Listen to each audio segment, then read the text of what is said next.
Today, we will be discussing the highly anticipated item faction system coming to the full release of Lastepoch on February 21st. We're very excited to release this innovative new way for players to participate in the deep and rewarding item hunt that Lastepoch offers in the way that they like to play. By joining the Merchants Guild, you will be able to buy, sell, and trade items through the bustling bazaar.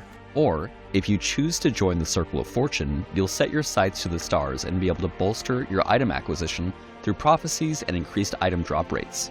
This system is the result of many years of debating what the ideal trade system should look like in a loot-based action RPG, tons of collaboration with our amazing community, and many sleepless nights of game design meetings with our game design team. We found through extensive polling that players of action RPGs are split nearly down the middle when it comes to those who want their experience to heavily involve trade and an economy, and those who want to focus on finding items themselves or with close friends. We believe that through the item faction system, we will deliver a tailored and exciting path to hunt for top-tier items for both camps of players. In Lastepoch 1.0, you will join a faction once you reach the great mercantile city of Majelka. When you select to join the Merchants Guild or the Circle of Fortune, a new interface will become available that will let you access details about your current status with your faction, known as reputation, how much favor you currently have, and what benefits your faction is currently providing you. Let's talk about these briefly. Reputation within a faction is a core part of how the faction is going to be benefiting you on your journey.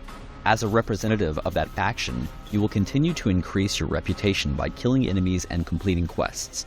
For the Merchant Guild, this includes participating in the bazaar and completing trades at your current level. And for the Circle of Fortune, this means completing prophecies that will divine certain items after fulfilling the foretold conditions. Through earning reputation, you will ascend ranks within your faction, earning you unique benefits and options. Once you have earned reputation within a faction, that reputation stays with your account in that game mode. This means if you rank up a cycle character, all of your other cycle characters will have that rank when they join the same faction and contribute to that faction's reputation gain. You may switch factions and earn and maintain reputation with them with no penalty to your earned reputation with the other. There are currently 10 ranks to achieve in each faction, with the later ranks requiring quite a bit of commitment in order to obtain. So, while you have the freedom to change your faction at any time, you will want to pick a faction and stick with it to reach the most powerful benefits that they have to offer.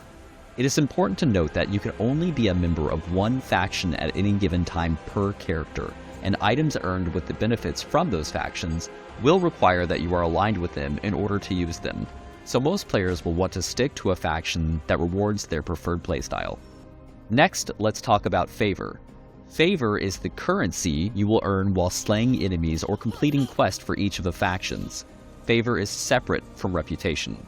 This currency can be used to either complete trades with the Merchants Guild or acquire new prophecies from the Circle of Fortune. And if you find yourself with excess favor, you can always spin the wheel with the faction gambler. Item gifting to party members has been in the game for a while now, and it isn't going anywhere. However, it's important to note that once you have joined a faction, items will start being tagged with the faction you were part of when they dropped. This means that while questing, if you are a member of the Merchants Guild, and an item drops for you, that item will still be shareable with anyone who is in the party, like always, and be available to be sold, provided that you meet the rank requirements in the Merchants Guild Bazaar. Just be sure that the person you are trading it to also meets the same faction requirements. The last use case we wanted to solve for are friends who choose to play together and just want their own little trade group, which brings us to resonances, which are a new type of item that can be found when you are questing with your friends or party members. This item can be used to enable an item to be gifted specifically to the player that you have a resonance with, even if they weren't there when the item dropped. We know a lot of times players will play with their friends and then later you'll be soloing a piece of content and the perfect item drops for your buddy. Well, thanks to the new resonance system, you will be able to give them that perfect item the next time you see them. As those of you who love loot-based action RPGs know, trade and economy is a very complex and divisive issue to solve for when catering to a large player base and different playstyles, while keeping the item acquisition hunt feeling great. We can't wait to get your feedback on the system that we've come up with alongside you, and we thank you for all of your continued input and passion for helping make Lastepoch the next great action RPG. There is so much more to explore with the item faction system, so check out the deeper dive we have on our forums, and we look forward to seeing you in Lastepoch February 21st.